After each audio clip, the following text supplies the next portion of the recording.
देशवासियों सावधान, भाजपाइयों का है दंगे का प्लान। प्यारे देशवासियों, सबसे पहले आप इस वीडियो को सुनिए। ये कार सेवकों को आने का जो समय था वो कार सेवकों को ही मालूम होता है, या आरएसएस के लोग जो अधूरी बात जानते हैं इसको ही मालूम होता है कि आने वाले हैं वो।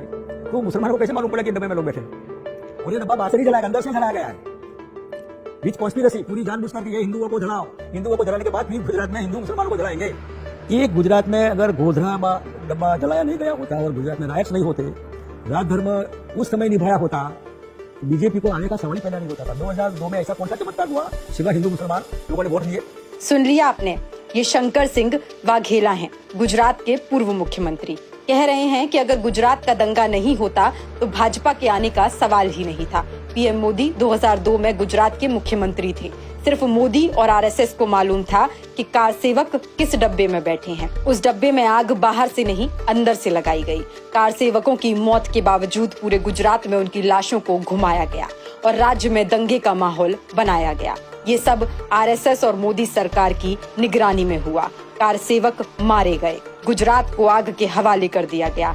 हजारों बच्चे, बूढ़े और महिलाओं को अपनी जान गंवानी पड़ी और फिर मोदी अमर हो गए। मोदी ने फिर पीछे मुड़कर नहीं देखा और मुख्यमंत्री की कुर्सी पर हमेशा के लिए कब्जा जमा लिया।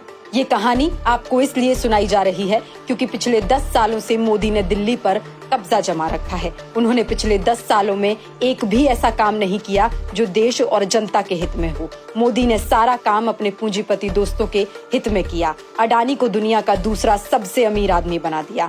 देश के हवाई अड्डे, रेलवे स्टेशन, सड़कें, माइनिंग सब बड़े बड़े पूंजीपतियों के हाथों में बेच दिया।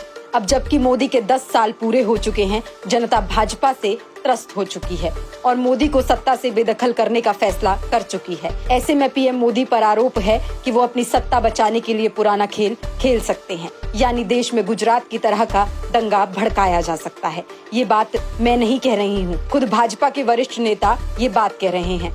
मतलब आप कह रहे हैं कि चुनाव के 2 महीने पहले कोई एक ऐसी बड़ी घटना होगी जो जैसे जिसके नाम पे ये वोट मांग सकें।